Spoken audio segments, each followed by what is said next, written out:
तो चलें हम देखते हैं कि आज हमने पढ़ना क्या है। पहले मैं ये बिस्मिल्लाहिर्रहमानिर्रहीम, पहले मैं ये स्टाइल शीट सारी की सारी इसको एम्प्टी मैंने कर दिया, और ये जो स्टाइल शीट जो हमने लिंक की है इसका नाम चेंज कर दूं, स्टाइल 0708, और बॉडी में भी जो कुछ भी था इसको भी मैंने क्लियर कर दिया। और अब हम देखते हैं कि हमने आज पढ़ना क्या है। ये कुछ हमने प्रीवियस लेक्चर के नोट्स लिखे हुए थे।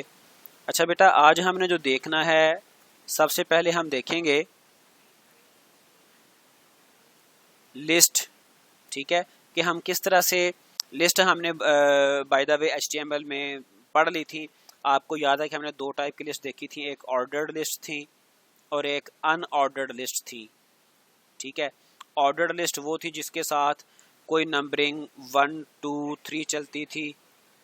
ठीक है, या फिर ये रोमन काउंटिंग चलती थी। ठीक है, रोमन कैपिटल भी चलते थे। इसके अलावा क्या था, इसके अलावा ABC, ये सारे लिस्ट कहलाती हैं ऑर्डर्ड लिस्ट, जिसमें कोई ऑर्डर पाया जाता है। फिर अनऑर्डर्ड लिस्ट में आपको बताया था इसकी जो लिस्ट की टाइप हो जाती थी वो सर्कल, स्क्वायर वगैरह। ठीक है जी, सर्कल, स्क्वायर। अच्छा, ये हमने लिस्ट पहले देख ली थी। आज हम स्टार्ट करेंगे लिस्ट से, और इसकी कुछ CSS प्रॉपर्टीज देखेंगे, और उसके बाद हम नेविगेशन बार जो प्रोफेशनल वेबसाइट्स पे हम यूज़ करते हैं उसको बनाना सीखेंगे इंशाल्लाह ताला। इसके बाद लिस्ट के बाद हमने क्या देखना है, नेविगेशन बार हमने बनाना देखना है। और नेविगेशन बार किस तरह से हम बनाएंगे, इसमें हमारी बहुत सारी प्रॉपर्टीज़ यूज़ होंगी। इसमें लिस्ट भी आएगी, प्लस इसमें लिंक्स को भी हम यूज़ करेंगे, और कुछ फॉन्ट की और टेक्स्ट की प्रॉपर्टीज़ भी यूज़ करेंगे जो हम पहले प्रीवियसली पढ़ आए हैं, सिर्फ उनका कॉम्बिनेशन हमने बनाना है। ठीक है, तो स्टार्ट करते हैं। सबसे पहले हम लिस्ट बना रहे हैं। तो लिस्ट आपको पता है, अनऑर्डर्ड लिस्ट, ऑर्डर्ड लिस्ट। जो अनऑर्डर्ड लिस्ट बनाई जाती थी वो बॉडी में हम क्या करते थे, UL का टैग यूज़ करते थे अनऑर्डर्ड लिस्ट के लिए, और इस टैग का क्लोजिंग टैग भी था, UL का closing tag, UL closing tag. और इसके अंदर जितनी भी हमने लिस्ट बनानी होती थी उसके लिए हम हर एक लिस्ट के लिए LI यूज़ करते थे, LI फॉर लिस्ट आइटम। चलें जी, और इसके दरमियान list item opening closing tag के दरमियान हम अपनी लिस्ट का नाम लिख देते थे। जैसे मैंने यहाँ पे लिस्ट आइटम्स मैं बना रहा हूँ, HTML, इसका हमने क्लोजिंग ये बार नहीं लगाया, और मैं कुछ लिस्ट जनरेट कर रहा हूँ कुछ चंद चीज़ों की।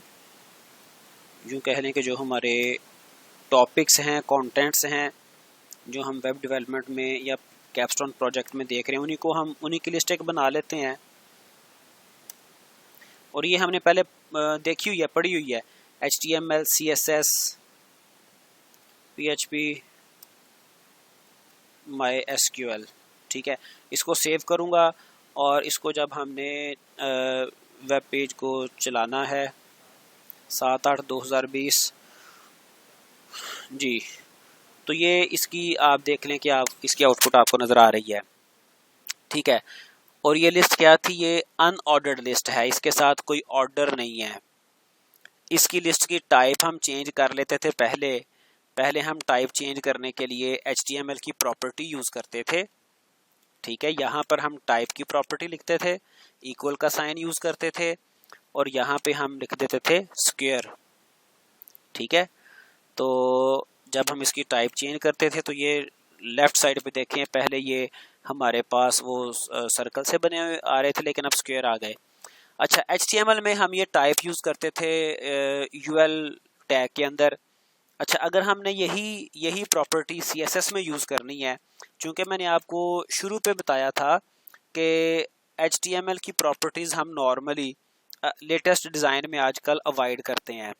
ठीक है, तो उसके लिए हम क्या करेंगे, स्टाइल शीट में हम जाएंगे जो हमने पहले से लिंक कर रखी है। इसमें हमने क्या करना है, इसमें हमने स्टाइल किसको करना है, UL को। हमने अपना सिलेक्टर लिख लिया। सिलेक्टर आपको पता है टैग हो सकता है सिलेक्टर, ये बार बार मैं आपको रिवाइज इसलिए करता हूँ ताकि अगर किसी को इन केस भूल गया हो तो वो दोबारा से याद आ जाए। सिलेक्टर क्या क्या हो सकता है जी? सिलेक्टर टैग हो सकता है, क्लास हो सकती है, ठीक है, आईडी हो सकता है, और इनका कॉम्बिनेशन भी हो सकता है। तो मैंने ये सिलेक्टर यूएल लिया और इसकी प्रॉपर्टी जो यहाँ पे हम यूज़ करेंगे, उधर जो हमने टाइप यूज़ की थी यहाँ पे ये आएगी list style type, list style type. उसके बाद हम यहाँ पर कॉलन यूज़ करेंगे और उसके बाद हम क्या लिखेंगे? स्क्वायर, ठीक है, या सर्कल, जो भी हमने प्रॉपर्टी यूज़ करनी है, ठीक है जी। तो ये CSS की प्रॉपर्टी हमने यूज़ कर ली। अच्छा, ये लिस्ट थी हमारे पास जो हमने यूज़ की हैं, ये थी अनऑर्डर्ड लिस्ट। तो इसके बरक्स हम ऑर्डर्ड लिस्ट भी यूज़ कर सकते थे। ऑर्डर्ड लिस्ट में क्या था? ऑर्डर्ड लिस्ट में सिर्फ यूएल की जगह पे OL यूज़ करना है, U for unordered, O for ordered, order, तरतीब, ठीक है जी। सिर्फ इसका ओपनिंग टैग और क्लोजिंग टैग जो लिस्ट का था वो UL की बजाय OL हमने कर लिया, तो ये ऑर्डर्ड लिस्ट बन गई। इसमें एक ऑर्डर पाया जाएगा। इसको हम सेव करते हैं, रिफ्रेश करते हैं, तो ये आप देखें लेफ्ट साइड पे ये काउंटिंग आपको नज़र आ रही है 1 2 3 4। और यहाँ पे पहले वाली लिस्ट में कोई तरतीब नहीं थी, कोई काउंटिंग नहीं थी, इसलिए इस टॉप वाली लिस्ट को हम अनऑर्डर्ड कहते हैं, और ये जो बॉटम पे है जो डाउनवर्ड है इसको हम ऑर्डर्ड लिस्ट कहते हैं। इसका स्टाइल भी हम चेंज कर सकते हैं। वो आपको पता है कि हमने चूंकि अब स्टाइल शीट में CSS में जाके इसकी स्टाइलिंग करनी है, तो मैं क्या करूँगा? OL को मैं स्टाइल करूँगा ऑर्डर्ड लिस्ट को, और प्रॉपर्टी वही है लिस्ट स्टाइल टाइप, और इसमें इसमें जो इसकी प्रॉपर्टी की वैल्यू है वो हम देखेंगे हम क्या रखना चाह रहे हैं। इट्स अप टू अस कि हमने उसमें काउंटिंग यूज़ करनी है, रोमन काउंटिंग यूज़ करनी है, या कि क्या लोअर अल्फ़ा, ठीक है। लोअर अल्फ़ा इसके नाम से जाहिर है कि ये क्या हमें शो करेगा? अल्फ़ाबेट्स शो करेगा, और वो लोअर यानी कि स्मॉल केस में। और अगर हमने अपर यूज़ करना है तो अपर भी आप यूज़ कर सकते हैं। अपर अल्फ़ा की बजाय अपर आप रोमन यूज़ कर लें, अब रोमन काउंटिंग अपर में शो कर देगा, ठीक है जी। तो ये ऑर्डर्ड लिस्ट और अनऑर्डर्ड लिस्ट। तो इसके अलावा भी लिस्ट की कुछ प्रॉपर्टीज़ हैं। एक और चीज़ आपको मैं यहाँ पे मेंशन करता चलूँ कि यहाँ पर ये देखें मैंने लिस्ट स्टाइल टाइप क्या की है, ये मैं स्टाइल कर रहा हूँ ऑर्डर्ड लिस्ट को, और यहाँ पर मैंने कर दिया स्क्वायर, ठीक है। तो हमने इसको वायलेट कर दिया, लॉजिकली हमने वायलेशन की है, लॉजिकली हमने वायलेशन की है। ऑर्डर्ड लिस्ट को हमने अनऑर्डर्ड बना दिया, लेकिन ये CSS में पॉसिबल है, ठीक है। तो ये देखिए मैंने ऑर्डर्ड लिस्ट को अनऑर्डर्ड बना दिया, इसकी लिस्ट स्टाइल टाइप मैंने चेंज की स्क्वायर की, तो ये जनाब इसने ऑर्डर्ड लिस्ट को लेफ्ट साइड पे उसके स्क्वायर्स लगा दिए, इसको भी अनऑर्डर्ड बना दिया। तो ये हमारे पास लिस्टें हमने पहले देख ली थी इसकी। इसके अलावा कुछ और भी एक दो प्रॉपर्टीज़ हैं इंपॉर्टेंट, वो हम डिस्कस करके तो फिर नेविगेशन बार बनाना देखेंगे। इसको मैं वापस ऑर्डर्ड ही बना देता हूँ।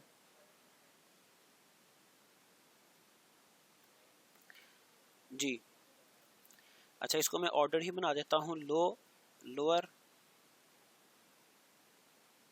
अल्फ़ा, ठीक है। अच्छा, अब इसकी जो और प्रॉपर्टीज़ जो हम इसके साथ यूज़ कर सकते हैं, जो इम्पोर्टेंट प्रॉपर्टीज़ हैं, वो दोनों में लिस्टों में हम पॉसिबली यूज़ करेंगे, कोई उसमें इशू नहीं है।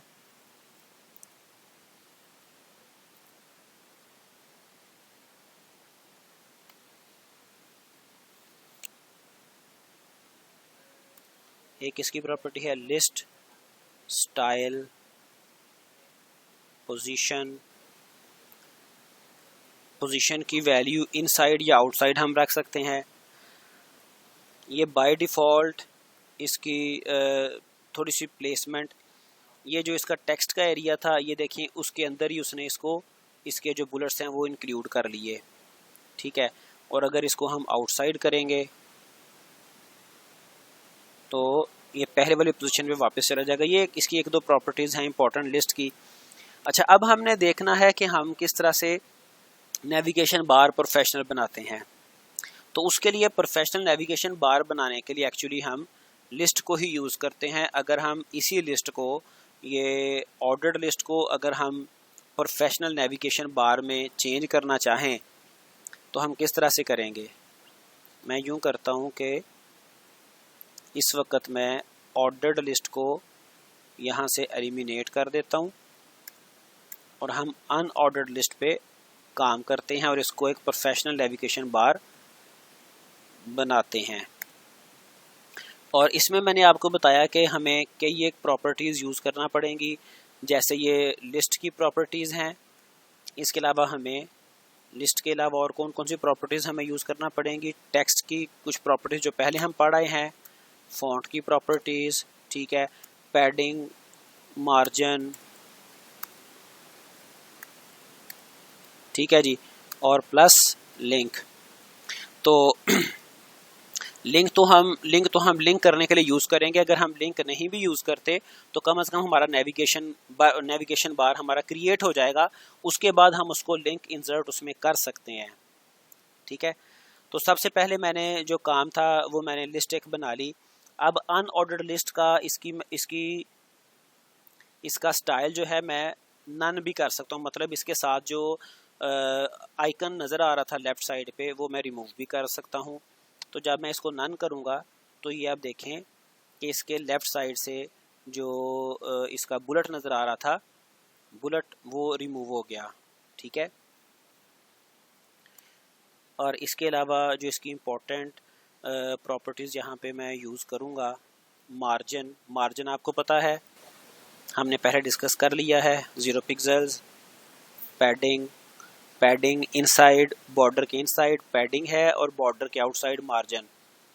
ये चूँकि प्रॉपर्टीज़ हम डिस्कस कर रहे हैं इसलिए मैं इसको यहाँ पे डिटेल में नहीं जा रहा। उसके बाद लिस्ट आइटम। अब यहाँ पर एक प्रॉपर्टी मेरा ख्याल है कि हमने पहले डिस्कस की थी या नहीं की थी, वो मैं आपको बता देता हूँ। स्टार्ट पे आपको मैंने शुरू पे बताया था कि हमारे जो टैग्स होते हैं, टैग्स की दो टाइप्स होती हैं। एक टैग्स हैं ब्लॉक्ड, ठीक है, और एक टैग्स हैं इनलाइन। ब्लॉक बल्कि डिस्कस हुआ है हमारा।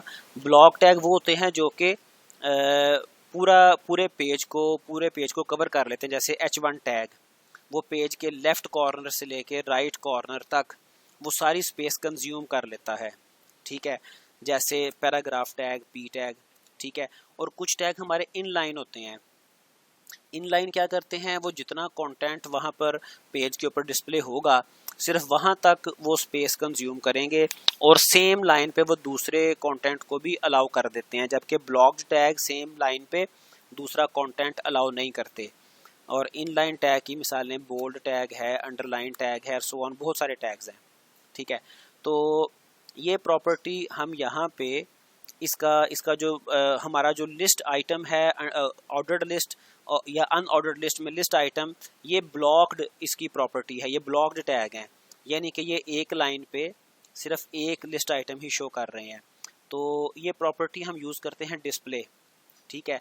और डिस्प्ले में हम अगर इनलाइन कर दें तो जो डिफ़ॉल्ट बिहेवियर था इस टैग का, लिस्ट आइटम का, जो कि ब्लॉक्ड था, वो चेंज हो जाएगा और ये सारी लिस्ट एक ही लाइन में शो हो जाएंगी। बाय डिफ़ॉल्ट तो ये है कि एक लाइन में सिर्फ एक आइटम शो करता है, दूसरी आइटम लिस्ट आइटम अगली लाइन में शो करता है। अब मैंने डिस्प्ले क्या किया, डिस्प्ले इनलाइन कर दिया। इसको मैं जब रिफ़्रेश करूँगा तो आप देखें उसने चारों की चारों जो हमारे लिस्ट आइटम्स थी उनको एक ही लाइन में डिस्प्ले करवा दिया। तो ये प्रॉपर्टी हमने यूज़ की li के साथ, लिस्ट आइटम के साथ मैंने क्या किया, उसको इनलाइन कर दिया तो वो एक ही लाइन में डिस्प्ले होना शुरू हो गया। उसके बाद जो प्रीवियस लेक्चर में हमने लिस्ट की स्टेट्स देखी थी डिफरेंट, वो हमने क्या देखी थी, 4 स्टेट्स थी लिंक की। एक हमने कहा था सिंपल लिंक होता है, ठीक है। फिर उसके अलावा इसके साथ है विजिटेड। तो मैंने कहा था कि लिंक को और विजिटेड को ग्रुप बनाया जाता है और उसके अलावा जो ग्रुप बनता है वो बनता है एच ओवर का, और एंकर टैग कौन सा, हमारा जो है विजिटेड एक्टिव, सॉरी, ठीक है। अब हमने एक तो ये आपके, अब हमने क्या करना है, अब हमने चूंकि यहाँ पर लिंक की जो डिफरेंट स्टेट्स हैं वो उनको स्टाइल करना है, तो हम क्या करेंगे, ये जो हमने कंटेंट लगाया है, जो लिस्ट एक्चुअली बनाई हुई है, इसके साथ हम एंकर टैग को शामिल करेंगे, ठीक है। एंकर टैग आपको पता है, एंकर टैग उसके साथ एचरेफ हम लगाते हैं, हाइपर रेफरेंस, ठीक है, और दरमियान में ये टेक्स्ट आ जाता है और क्लोजिंग कर दी जाती है एंकर टैग की, ठीक है जी। तो मैं इस एक को कॉपी कर लेता हूँ और इसको हम एंकर टैग यहाँ पे सारे लिस्ट आइटम को एंकर टैग में चेंज कर देते हैं।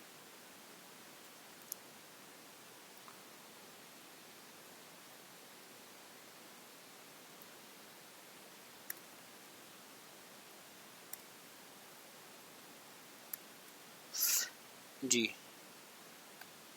मेरे ख्याल में बार बार आपका वो कनेक्शन का प्रॉब्लम आ रहा है, एनीवे कोई इशू नहीं है। MySQL, ठीक है जी। तो इससे क्या होगा, इससे सिर्फ जो मेरी ये सिंपल, इससे पहले सिंपल ये टेक्स्ट था, अब ये लिंक्स नज़र आना शुरू हो जाएंगे, ठीक है। लेकिन अभी भी ये प्रोफेशनल मेरे पास नेविगेशन बार मुझे नज़र नहीं आ रहा। प्रोफेशनल नेविगेशन बार इससे भी ज़्यादा अट्रैक्टिव हमें दिखने में नज़र आते हैं, ठीक है जी। तो इसकी कुछ और प्रॉपर्टीज़ हम यूज़ करेंगे, यहाँ पे हमें लिखनी पड़ेंगी प्रॉपर्टीज़, तो फिर जाके कहीं ये हमारा थोड़ा सा प्रोफेशनल नेविगेशन बार हमें नज़र आएगा। सबसे पहले मैं क्या करता हूँ कि टेक्स्ट डेकोरेशन, आपको याद है ये प्रॉपर्टी हमने टेक्स्ट की पढ़ी ही है। टेक्स्ट डेकोरेशन क्या करता है, टेक्स्ट डेकोरेशन अंडरलाइन के लिए, ओवरलाइन के लिए, लाइन थ्रो के लिए यूज़ किया जाता है। हम सबसे पहले क्या करते हैं, इसका जो अंडरलाइन बाय डिफ़ॉल्ट बिहेवियर होता है लिंक का, वो हम फिनिश कर रहे हैं। जब मैं इसको टेक्स्ट डेकोरेशन नन कर दूंगा तो मैं आके इधर रिफ्रेश करता हूँ तो ये अंडरलाइन फिनिश हो गया, ठीक है। उसके अलावा मैं इसका बैकग्राउंड कलर चेंज कर सकता हूँ, बैकग्राउंड कलर, तो बैकग्राउंड कलर मैं क्या कर देता हूँ, बैकग्राउंड कलर मैं कर देता हूँ ग्रीन, ठीक है जी। फिर टेक्स्ट का कलर मैं चेंज कर सकता हूँ। ये सारी प्रॉपर्टीज़ हमने देखी हुई हैं। अब मैं कोई इसके बड़े प्रोफेशनल कलर्स यूज़ नहीं कर रहा, सिर्फ मैं आपको डिमॉन्स्ट्रेट करना चाह रहा हूँ, ठीक है जी। और उसके अलावा कलर हो गया, बैकग्राउंड कलर हो गया। उसके अलावा हम क्या करेंगे, यहाँ पे पैडिंग की प्रॉपर्टी हम यूज़ कर सकते हैं। एंकर टैग में पैडिंग क्या करेगा, लेफ़्ट राइट टॉप बॉटम पे थोड़ी स्पेस कंज्यूम कर लेता है। और इसके अलावा हम टेक्स्ट को अलाइन कर देंगे।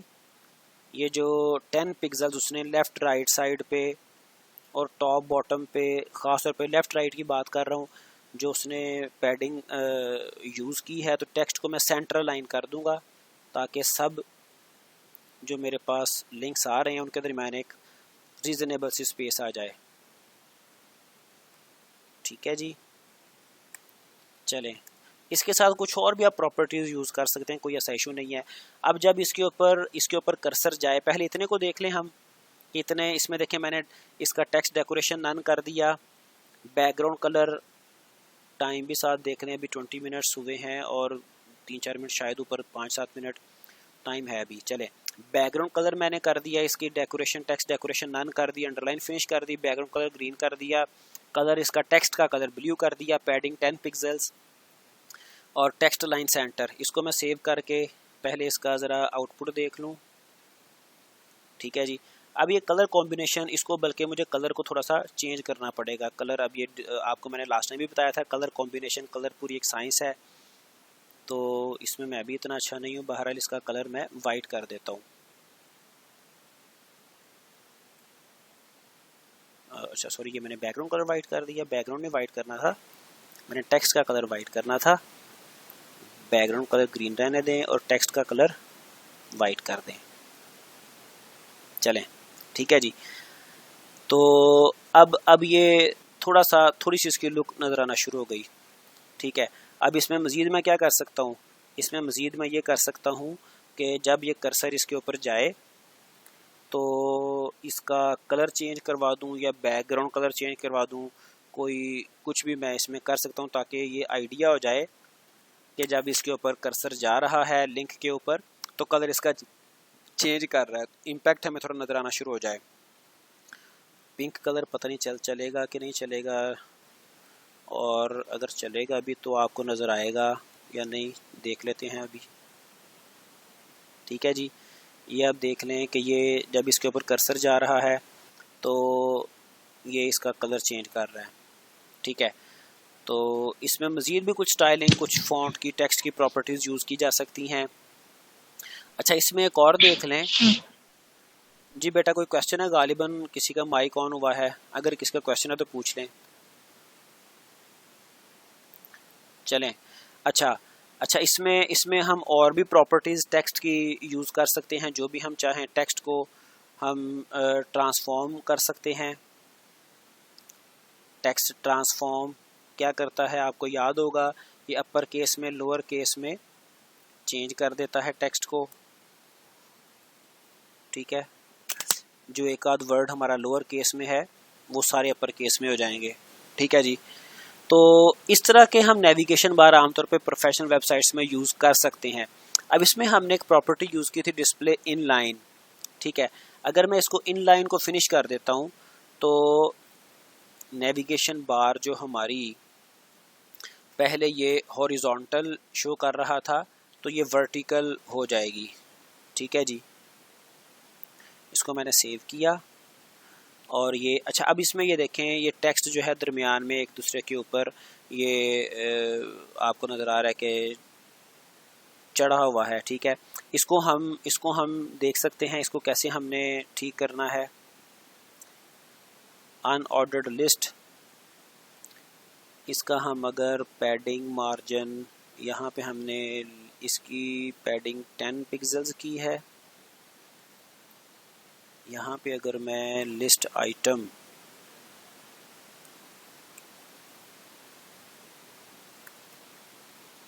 इसका मार्जिन कर दूं,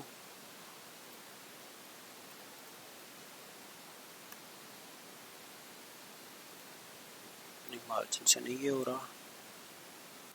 नेविगेशन बार कह देते हैं, कोई ऐसा डिफरेंस नहीं है, ऐसा सिर्फ लफ्ज़ों की बात ही है। तो मैंने आपको मैंने लास्ट टाइम टैगिंग वर्ड बोला ना, उसकी मुझे समझ नहीं आई आप वो क्या कह रहे हैं। Product based sir, product based, ठीक है। तो सर ये पीएचपी हैंडल करती है सर इसको, प्रोडक्ट बेस्ड को भी, वेब बेस्ड को तो लाइक सर्वर साइड। यहाँ पे ना मैं आपको आपका क्वेश्चन यहाँ पे ले रहा हूँ, इधर मैं लिख रहा हूँ। एक आपने कहा वेब बेस्ड होते हैं, ठीक है, और दूसरा आपने कहा कि प्रोडक्ट बेस्ड।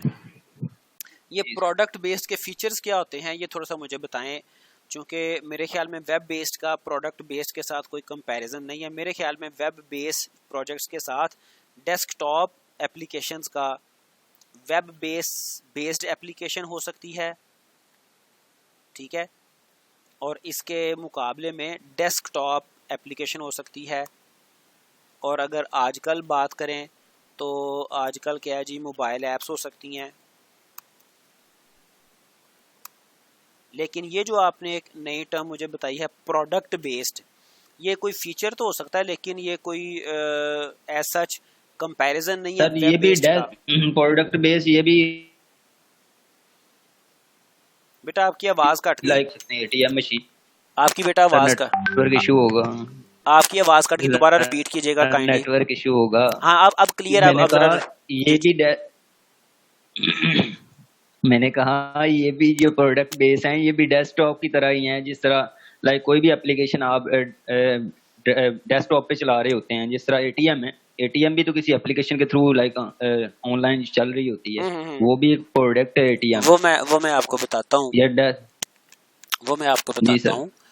वो बेटा उसको जो अगर आपने जो स्पेसिफिकली एटीएम की बात की है उसके पीछे बैकएंड पे भी असल में है क्या, मैं आपको थोड़ी सी साइंस बता देता हूँ। एक तो हमें जी इंटरफेस सर। नज़र आ रहा है, ठीक है, जी सर। फ्रंट एंड हमें नज़र आ रहा है, डिज़ाइन है उसका। जी सर। उसके पीछे डेटाबेस है, जी ठीक है, सर। जिसमें सारे कस्टमर्स के अकाउंट्स और उनके जो फाइनेंशियल जो भी उनके इश्यूज हैं वो सारे सेटल्ड हैं डेटाबेस में, ठीक है। असल में ये बड़े प्रोफेशनल जी सर। गालिबन जो हमारे पाकिस्तान में बैंक्स हैं, मोस्ट ऑफ द बैंक्स वो system I think so SAP system है वो यूज़ करते हैं, लेकिन बहरहाल ये भी वेब बेस्ड ही है, ठीक है, ये सर भी वेब बेस्ड ही है। इस ये मैं इसको आपको इसलिए पूछ रहा हूँ, मैं हमारा जो प्रोजेक्ट है, मेरा हमारा जो प्रोजेक्ट है वो बैंक सिस्टम से रिलेट करता है, इसलिए मैं ठीक आपको है, बता रहा हूँ। हमारा जो सिस्टम है वो प्रोडक्ट बेस्ड है। आपका सिस्टम, आपके प्रोजेक्ट का नाम क्या है? Bank bank management system. Bank management system. अच्छा बेटा, अकाउंट ओपनिंग कुछ ऐसे जो बैंक जो बैंक चीजें आपको प्रोवाइड करता है वो सारा कुछ हम करेंगे। अच्छा अकाउंट उसमें ओपनिंग उसमें एक तो ये मैं आपने। आपको आपको इसका ना आंसर करता हूँ कि एक तो ये मैं नहीं आपको कहता कि जी आप ना इसको चेंज करें या ना करें, लेकिन मैं रिकमेंड ये करूँगा कि इसको आप चेंज कर लें, ठीक है। उसकी वजह ये है कि प्रोजेक्ट थोड़ा सा कुछ ऐसा होना चाहिए जो कि रियल टाइम में उसकी एप्लीकेशन भी पॉसिबल हो।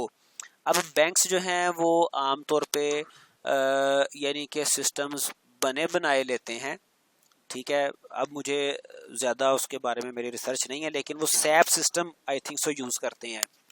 सैप जी सर। कोई कंपनी ने, किसी जी ने, जी कंपनी सर। का नहीं मुझे पता, वो उनसे उसने डेवलप किए हुए हैं सैप सिस्टम, ठीक है। वो यानी कि यहाँ पे हमारे लोकल कोई भी developer bank management system develop नहीं कर सकता आई थिंक सो, ठीक है, क्योंकि हम हमारे सिस्टम्स में कोई फाइनेंशियल इश्यूज, कोई ड्रॉबैक्स रह जाएंगे, रह सकते हैं, तो वो बड़े प्रोफेशनल सिस्टम्स यूज़ करते हैं। तो मैं ये कहता हूँ कि बजाय इसके कि जब हमारा वाइवा होना है उस वक्त जो एक्सटर्नल आता है उसके क्वेश्चंस को हम फेस ना कर पाएँ, तो मैं आपसे ये कहूँगा कि आप ना इसको चेंज कर लें, इसको अपना सिस्टम को लेके चलें एज अ प्रोजेक्ट, ठीक है।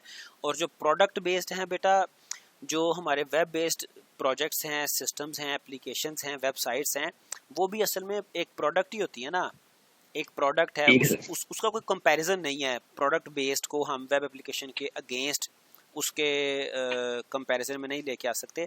वेब बेस्ड के अगेंस्ट आप कह लें कि टेक्नोलॉजी जो है वो डेस्कटॉप एप्लीकेशंस की आ जाती है और मोबाइल ऐप्स की आ जाती है, ठीक है। तो बहरहाल आप अपना प्रोजेक्ट चेंज कर लें इसमें, और कोई क्वेश्चन है तो पूछ लें आपका या किसी और का, और